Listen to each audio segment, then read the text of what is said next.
Halo semuanya, selamat datang kembali di video analisa harian XAUUSD bersama Mandana. Dan ini adalah analisa harian XAUUSD pada hari ini tanggal 6 Agustus 2025, hari Rabu. Seperti biasa, jika kalian semua suka dengan videonya, jangan lupa like dulu videonya, subscribe bagi belum subscribe, hidupkan lonceng, dan di share ke yang lain. Oke. Jadi di sini ya, untungnya nih saya sudah agak better ya. Kemarin itu kalau boleh saya lihat ya pergerakannya, ini kan kemarin saya ada infokan kalau misalnya ini adalah ada liquidity-nya di sini. Ya, di sini ada liquidity-nya. Di sini sebenarnya hasil liquidity-nya di sini ya. Jadi kalau kalian ngeh juga, kemarin itu marketnya berhenti di angka cantik 3350. Ya, berarti sekarang kita punya satu valid resistance become support ataupun support yang valid sekarang ada di harga 3350. Ya.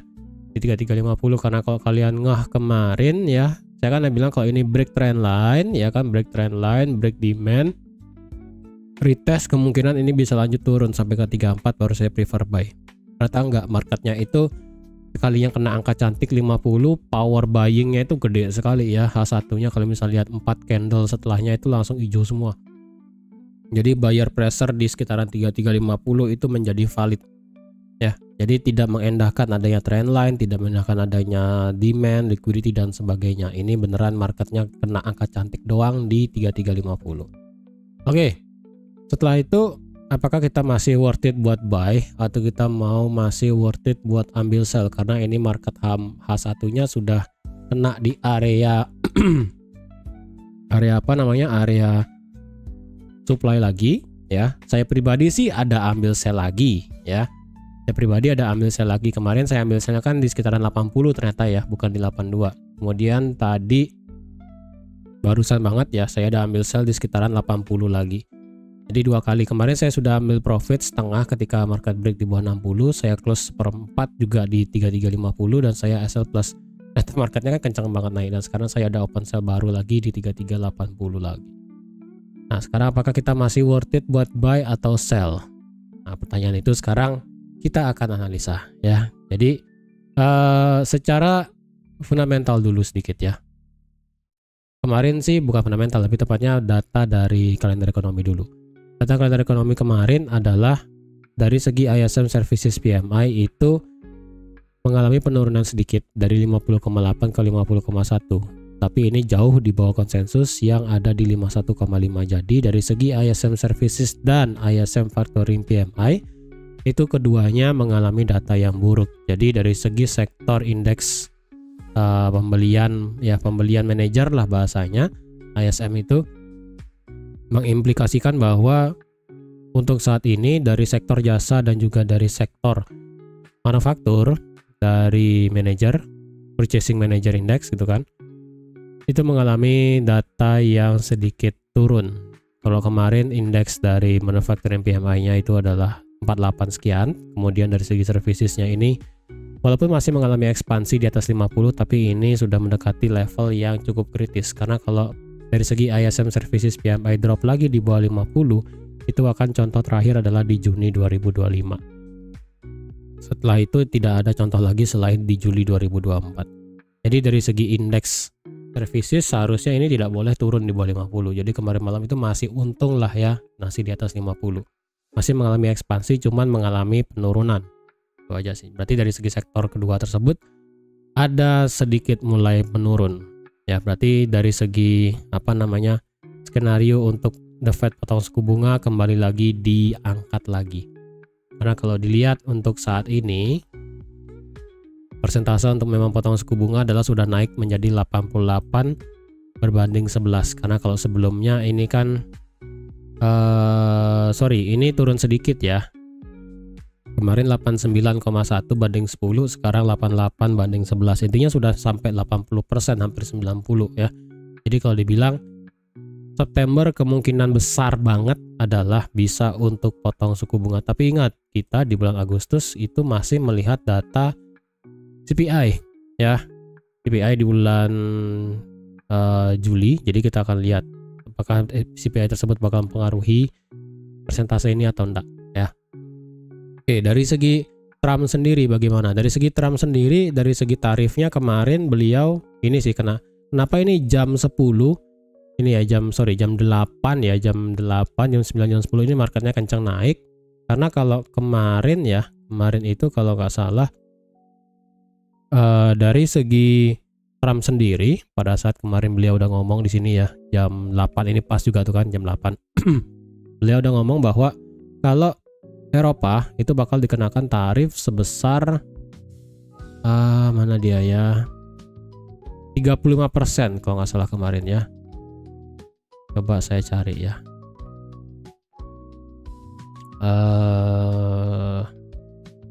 Ini Trump ada sign order Olimpik. Nih kemudian Kanada. Ini Rusia, sekali lagi ya, Trump dengan Rusia itu masih apa namanya, masih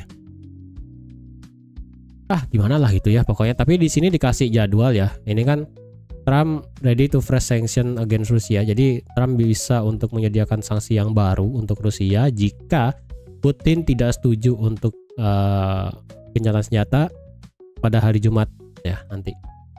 Jadi kita ingat ya kan, Amerika sudah menyiapkan 2 kapal selam nuklir di dekat Rusia. Jadi nggak tahu deh apakah pada saat nanti di hari Jumat kita melihat sesuatu dar-der-dor lagi, nggak tahu lah ya, nggak tahu.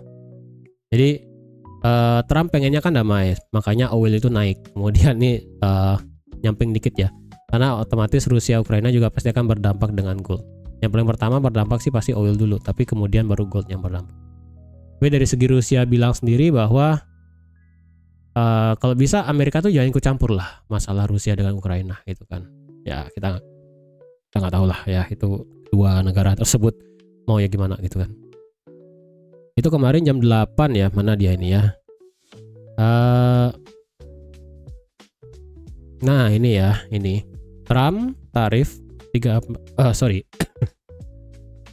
Eropa bakal dikenakan tarif sebesar 35% jika tidak bertemu titik temunya ya. Karena kan sekali lagi Eropa ini katanya kan deal sebesar berapa sekian persen kemarin ya kan. Cuman itu apakah beneran banget? Sementara ini sih masih belum pasti ya, masih belum pasti. Dan untuk nextnya, karena ini kan masih terus diperbincangkan, jika tidak ketemu titik terangnya, maka tarif untuk Eropa akan dikenakan sebesar 35%. Kemudian Trump akan mengumumkan tarif semiconductor dan chips. Ya, chips ini maksudnya adalah kayak Nvidia, ya kayak Nvidia. Kemudian semiconductor tuh ya kayak Intel, Nvidia, AMD. Ya bagi kalian yang tahu komputer lah ya, ini bakal berpengaruh otomatis. Kalian yang mau belanja komputer hati-hati nih kalau sudah kena tarif di sini. Ya. Kemudian di sini Trump juga akan mengenakan tarif untuk farmasi. Ya, katanya sih ini ekstrim sih.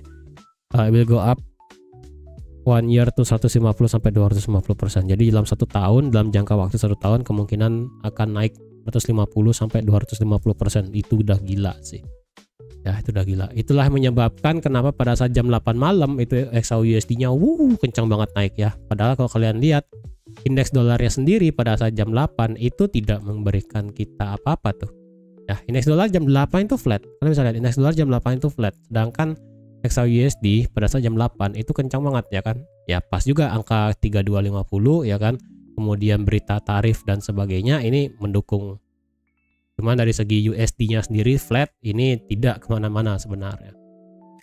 Oke, jadi dari segi fundamental seperti itu. Untuk perkembangan dari tarif yang tadi ya, masalah EU dan juga farmasi, kemudian semiconductor dan juga dari segi chipnya. Kemudian dari segi obrolan masalah tarif, Kanada dan juga Swiss itu katanya bakal berbincang lagi dengan Trump masalah tarifnya. Sementara baru 2 negara itu ya, Kanada dan Swiss. Untuk masalah di luar tarif dan sebagainya, ingat kita masih punya yang tadi ya, sudah saya bilang, ini antara Rusia dengan Ukraina. Trump mulai ikut campur ya. Anything yang mereka lakukan itu bakal bisa membuat gejolak di market ya, hati-hati aja. Ini marketnya udah mulai rada gila sih sebenarnya ya. Untuk hari ini secara news kita nggak punya berita apapun ya. Nanti malam kita nggak ada Trump speak lagi sih seharusnya. Iya, nggak ada sih ya. harusnya nggak ada, oke. Jadi tetap hati-hati. Dan lagi satu ya, ini mungkin di luar topik sedikit. Kita tahu bahwa komisioner dari BLS ataupun Biro Labor Statistik ataupun bahasanya kepala deputi dari BPS-nya Amerika yang ngurus tenaga kerja itu kan kemarin dipecat. Nah, katanya bakal masuk orang dari Trump. Kemudian kita tahu juga salah satu dari anggota The Fed itu kan mengundurkan diri. Nah, katanya ada juga satu dari orang Trump yang bakal masuk menggantikan beliau. Sementara ini belum di-announce ya siapa yang menggantikan deputi seniornya di BLS dan juga siapa yang menggantikan salah satu member The Fed di sana. Katanya sih yang masuk adalah orang-orangnya Trump katanya. Cuman sekarang sih belum dapat saya beritanya siapa orangnya itu ya. Jadi otomatis itu pasti bakal berpengaruh sih secara tidak langsung masalah angka tenaga kerja dan juga angka tenaga kerja dan juga keputusan dari The Fed masalah potong suku bunga. Ya. Oke, sekarang kalau kita bahas secara teknikal. Jadi sebelum itu, jadi saya ingatkan sekali lagi, jadi kalau kalian ada yang mau ikut webinar, Golden Entry webinar ya, tentang strategi scalping gold yang siap pakai, yang dimana itu akan diadakan di hari Jumat tanggal 15 Agustus. Jadi segera langsung ya ke kolom deskripsi atau enggak ke pin komen yang ada di bawah untuk langsung registrasi melalui Google Form di sana ya. Nanti di sana kalian akan mendapatkan strateginya yang saya pakai, materinya juga, kemudian bisa dapat indikatornya juga.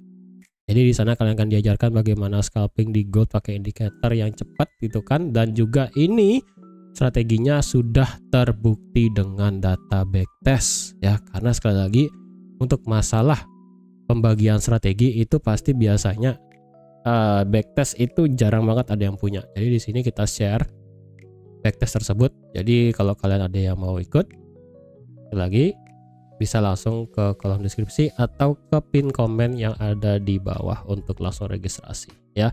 Ini tanggal 15 Agustus minggu depan. Oke. Nah, sekarang kita lanjut untuk analisanya seperti apa. Jujurly, asik bahasa jujurly dong. Udah kayak bahasa Jakarta. Ya. Kemarin kan saya mengharapkan sekali lagi marketnya kena ke 34 ya kan, kena 34, kemudian kena fair value gapnya di sini, kemudian kena apalah bahasanya di sini ya, di sini kena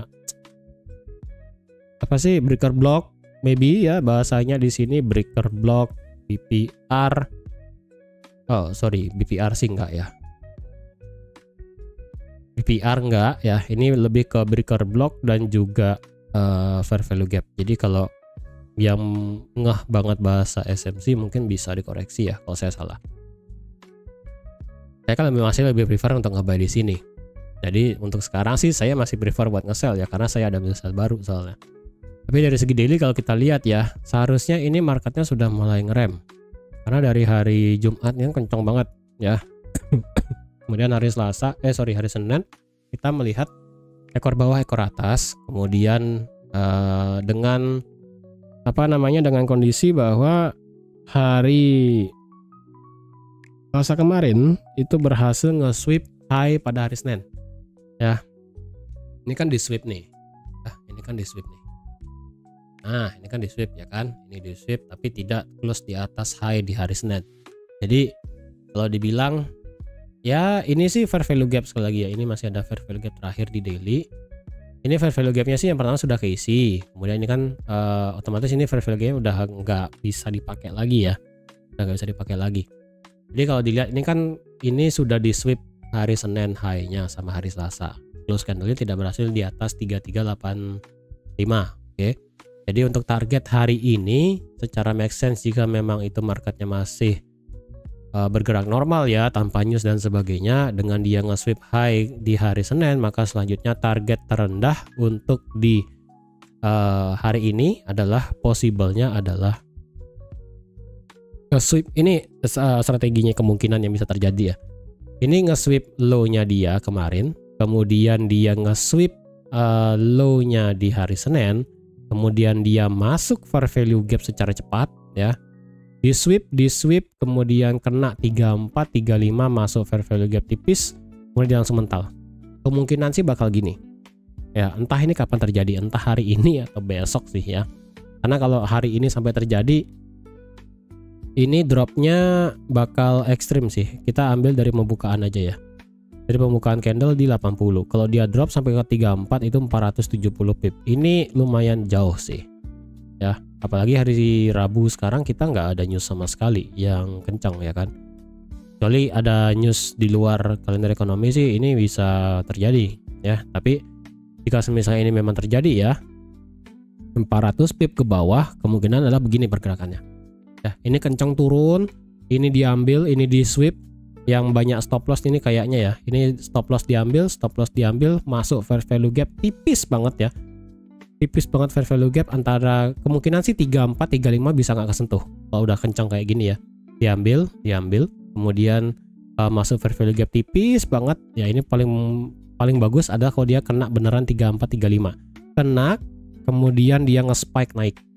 Nah, nge-spike naik kayak gini, nah itu kemungkinannya bakal kencang. Karena menurut saya sih ini masih banyak orderan yang nunggu di bawah sih. Kayaknya orang-orang ini nggak mungkin ada yang nge-buy di sini sih ya. Ini kayaknya orang-orang ini udah nggak bakal mau nge-buy di mana namanya, di area 3380 3375 nih. Kayaknya orang-orang nggak mau nge-buy. Kemungkinan sih besar banget adalah orang-orang nge-buy itu nanti ketika terjadi koreksi ke bawah itu ya. Untuk hari ini jika ini skenario itu kan tadi skenario yang bagus ya, turun nge-spike naik. Nah, dengan kondisi adalah market itu kalau bisa penutupan pada hari ini, hari Rabu, masih bisa stay di atas 3357. Jadi kalau dia begini ya, ini kan pergerakannya tadi ya, naik kemudian turun ya, turun kencang jauh sekali, ini di sweep, masuk fair value gap, kemudian close-nya kayak begini. Nah, ini kan berarti candlenya bakal panjang kayak begini nih. Nah, karena kan panjang kayak begini. Kalau udah panjang kayak begini, kemungkinan besoknya adalah dia turun sedikit, ngisi setengah ekor, kemudian baru dia mental naik. Itu. Kalau bisa sih close candle nanti kayak begini ya. Tapi kalau close candlenya malah tutup lagi di bawah 3350 kayak begini ya, ya ini otomatis sudah termasuk bearish engulfing jatuhnya ya. Ini sudah termasuk bearish engulfing, bakal berat kalau dia naik. Bisa naik, cuman nggak langsung instan seperti yang saya bilang begini sih. Karena ini sudah termasuk bearish engulfing soalnya. Semoga sih nggak gitu ya. Semoga close hari ini kayak begini, di atas 60 kalau bisa. Enak jadinya. Apakah gitu? Apakah kita bisa limit di 3534? Silahkan, hanya saja sekali lagi kalau kalian limit di 3534 stop lossnya bakal lebar ya. Secara indikator stokastik kita sudah punya ruang gerak untuk bergerak naik sebenarnya, tapi dari segi RSI ini masih malu-malu. Jadi powernya ada ke atas tapi momentumnya itu flat banget ya. Kalian bisa lihat dari hari Jumat, Senin, Selasa ini RSI-nya nggak menghadap naik, cenderung flat, jadi agak sedikit berbahaya sih. Makanya sih saya lebih prefer marketnya turun dulu untuk ambil koreksi baru ambil buy. Lalu dari segi H4 kalau kita lihat indikatornya, apakah potensial membentuk bearish divergence? Secara candlestick iya, cuman dari segi dari segi line chartnya ini tidak terlalu kelihatan ya. Kalau dari segi candlesticknya sih ini kemungkinannya ada, karena ini dia ngebuat high ya. Tapi dari sini dari segi stokastik dia turun ya, membuat yang lebih rendah. Sedangkan dari segi RSI pun ada sedikit, tapi selagi ini belum valid ya. Kenapa? Karena dari segi stokastiknya belum keluar dari zona overbought ya, belum keluar dari angka 80, kemudian dari segi stokastik belum keluar di bawah 50. Belum keluar di bawah 60. Sekarang ini stokastik masih 80-an dan RSI masih 60-an. Jadi belum valid banget dikatakan sebagai overbought. Apakah ini dikatakan sebagai double top potensialnya? Enggak juga sih ya. Mungkin saya lebih prefer ini ngelihatnya sebagai ya ini ada supply aja sih ya. Ini ada supply aja. Ini ada supply, kemudian di sini ada supportnya ya kan, menjadi resisten di 3385, dan ini pun tidak ada yang berhasil tutup di atas itu. Ya, ini lebih kayak bahasa kerennya adalah ini adalah buy side liquidity. Ya, inilah buy side liquidity. Jadi kalau ini marketnya kencang ke atas, ini bisa langsung di break ke atas, break 3393 dan sebagainya. Jadi kalau dilihat apakah masih bisa nge-sell, bisa. Cuman menurut saya sih ini sudah agak berat untuk bisa tembak jauh, kecuali memang terjadi suatu hal yang ekstrim sih sepertinya. Ya. Untuk saya pribadi, karena saya sudah nge-sell di 80 ya, saya sih tetap untuk ambil parsial sekitaran 60, tetap ngambil 200 pip kalau dikasih sih sebenarnya ya. Tapi kalau nggak dikasih sih ya udah, itu simple aja. Dari segi H4 kalau dilihat apakah kita punya satu support yang kelihatan banget, ketara banget sih sebenarnya enggak ya. Ini enggak ketara banget sih. Ini sih yang ketara sih cuma di sini ya. Ini bahasa kerennya tuh. Ini kan fair value gap. Kemudian di sini ada breaker block. Nah, sebutlah tuh semuanya ya. Saya lebih prefer ini marketnya koreksi turun. Kalau kalian pakai Fibo-nya ini sebenarnya belum selesai loh Fibo-nya nih. Nih, ya, kemarin kan ini marketnya turun. Turunnya nggak sampai 38,2. Jadi ini otomatis marketnya naik lagi titik nolnya. Ya udah, kalian bisa lihat sendiri. 50%-nya ada di 3336 dan 38,2-nya ada di 3348. Jadi kalau misalnya marketnya turun lagi sampai ke 48 ya, sampai ke 48 atau nggak sampai 50% Fibo, enggak 61,8 ini udah gila sih kalau sampai 61,8 ya. Kalau sampai 61,8 ini udah gila. Karena ini sejauh 100 pip lebih soalnya. Ya, mungkin langsung untuk bisa area ngebuy lagi sih di sekitaran 38,2 sih di sini sebenarnya ya. Ini secara kasat mata aja sih ya. Kalau kita pakai Fibo-nya 38,2 ada di sekitaran 3348 ya, 3350 lah bahasa angka cantiknya ya. Kalau ada yang bisa sampai sana ya oke lah. Tadi saya udah bilang kalau ada yang mau buy limit sekitaran 3435 bisa, asalkan stop lossnya rela jauh ya. Stop lossnya berarti at least 150 pip kalau ada yang ngebuy di 34.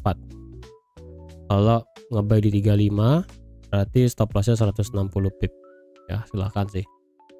Untuk take profit mana ya, take profit ya 3400 lah kalau mau. Nah, kalau mau. Tapi kalau misalnya ini kalian belum siap untuk dijadikan swing sih nggak masalah, jangan juga ya. Tuh. Dari segi H4 seperti itu ya, ini lebih ke H4 sih. Tadi 38,2 ya. Ya, saya pakai angka cantik aja ya, 3350. Kalau ada H4 close di bawah 3350 kayaknya itu bakal bisa menjadi trigger. Marketnya bakal lumayan kencang ke bawah sih. Langsung sampai dia ke 34. Berarti kayak tadi skenarionya ya. Dia nge-sweep low, langsung jebret ke bawah untuk ngambil semua stop loss. Kena limit order di sini yang banyak kemungkinannya, kemudian dia nge-spike naik. Yang 4. Dari segi H1 sih ini area demand ya. Ini sih area demand sekarang ya. Kemarin kenapa saya tidak ambil demand ini? Memang sih ini demand ya, ini demand awalnya. Cuma ini kan demand dari tembus nih, tembus bolong. Makanya saya nggak prefer ambil demand di sini. Saya lebih prefer untuk ambil demand di sini. Karena ini kan awal terbangnya. Walaupun kalau dicari sejatinya ya ada di sini kemarin. Tapi ternyata marketnya tidak respect area itu. Jadi kalau dilihat di sini ada satu area demand ya. Di sini juga ada satu fair value gapnya yang gede banget. Nah, harapannya sih kalau ini turun sampai sini lagi terjadi konfirmasi balik ya, kalian bisa nge-buy tipis ya. Dengan stop loss otomatis wajib di bawah 50.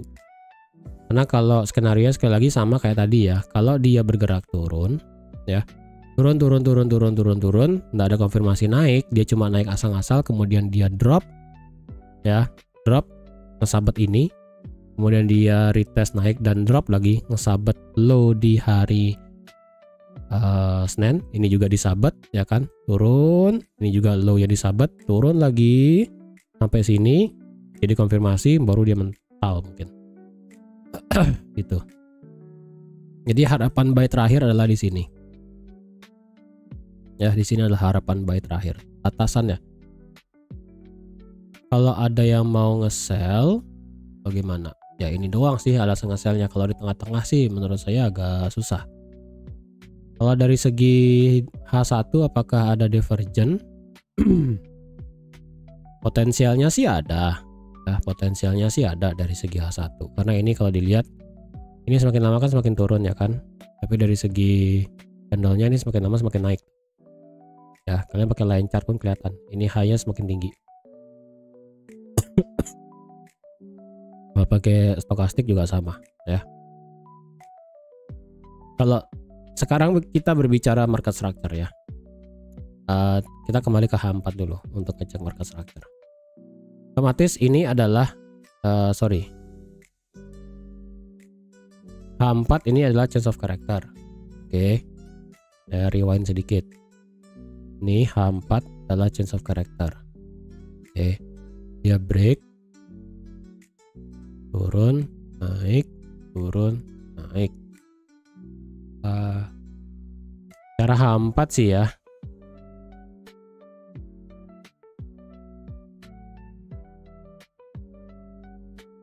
Ini ada satu candle yang sedikit error. Mungkin kita pakai ini aja ya langsung ya. Naik, turun, naik, turun, naik. Oke. Jadi otomatis untuk higher low terakhir di H4 adalah di 3350. Ya. Jadi seharusnya sih kalau terjadi penurunan dengan dia break di bawah 3350, kemungkinan ini bakal menjadi inducement. Inducement maksudnya adalah begini ya. Dia naik ya, kita ini aja ya, kita nggak pedulikan itu. Dia naik, oke, turun, naik, kelihatan seperti break change of character, tapi dia ngejar untuk retest ini, turun, dan dia begini. Kalau udah begini maka ini akan menjadi inducementnya, maka ini akan terjadi yang namanya break of structure. Nih, ini potensial bakal terjadi break of structure. Tapi yang kondisi ini harus turun dulu ya, ngambil low ini, ngetes change of karakternya, kemudian baru dia bergerak naik gitu. Dari segi A1 kalau kita lihat market structure-nya gimana, kemarin kan saya udah bilang kalau market structure bearish-nya adalah kalau ini di break ya. Ini di break otomatis sudah change of character, kemudian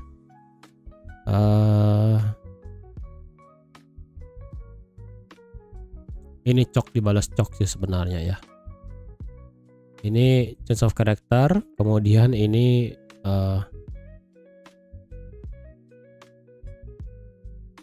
change of character lagi.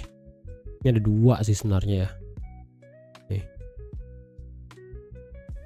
Ini menjadi bearish, menjadi bullish. Sekarang sih dari segi A1 bullish ya kan. Dari segi A1 bullish. Kalau ada yang mau ambil buy ya kabar aja sih sebenarnya ya. Ini nggak ada Fibo yang bisa ditarik soalnya nih dari segi H1. Kemungkinan sih H1 bakal kejebak sih dari 85 di sini sampai ke 50 kemungkinannya sih. Ya. Kalau dicari time frame kecilnya batasannya adalah di 70.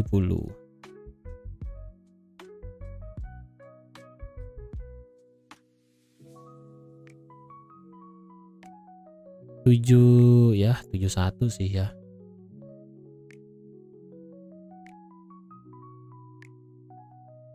Ya, ini apa ada liquidity panjang lagi di sini ya kan?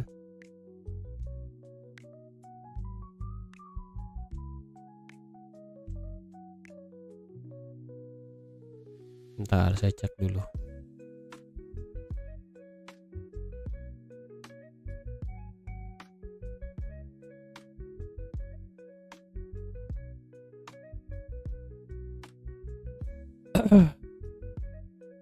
Sorry ya, ini saya baru agak veteran dikit nih dari flu.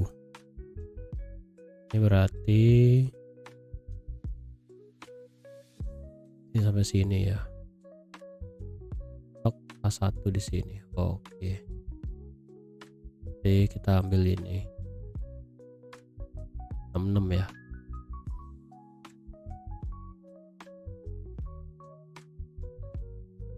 66 dan 62. Sementara sih ini ya sebagai area next supportnya sebenarnya. Jadi kalau ada yang mau ngincer buy, ingat ya buy terakhir kan di sini di 50. Nah, untuk ngincer buy selanjutnya sih menurut saya ada kitaran 66 sampai 62. Sama kayak kemarin sih ya, 66 sampai 62. Ini berarti sama polanya kayak kemarin. Jadi kalau nanti dia turun ya, turun sampai sini, jadi pembalikan kalian boleh lah nge-buy ya. Stop lossnya nggak usah terlalu jauh di bawah 50, cukup undernya aja lagi dikit, mungkin 58, 57 yang sekitarnya ya. Nah, sini baru kalian bisa nge-buy. Terus kalau ini dijebol, ya udah pemberhentian terakhir adalah kalian boleh nge-buy di sini. Terus kalau ini dijebol lagi, ya udah pemberhentian terakhir adalah di sini kalian nge-buy-nya. Itu. Ini sih yang bisa saya katakan ya. Menurut saya sih ini harusnya marketnya bisa ada retrace lagi sekali. Kalau bisa, ya kan? Karena menurut saya sih untuk nge-buy di atas resistance sekarang belum bisa sih. Ya, belum bisa. Kemungkinannya ini bakal terjadi retracement ke bawah sih. Untuk lebih possible ya saya bersikeras ini kalau bisa ngetes 34, 35 sih. Kalau misalnya memang selama 2 hari atau nggak pada minggu ini tidak ngetes 34, 35, ya udah sih. Mungkin mau nggak mau ya udah kita nge-buy di atas resistance kalau gitu. Ya. Oke. Jadi saya rasa sekian dulu untuk analisa XAUSD pada hari ini. Terima kasih sudah menonton video sampai habis. Terima kasih juga sudah like, share, dan subscribe seperti biasa. Sekali lagi kalau ada yang mau ikut webinar tanggal 15 Agustus, kalian bisa langsung registrasi dengan link yang ada di pin komen di bawah. Oke, bye bye.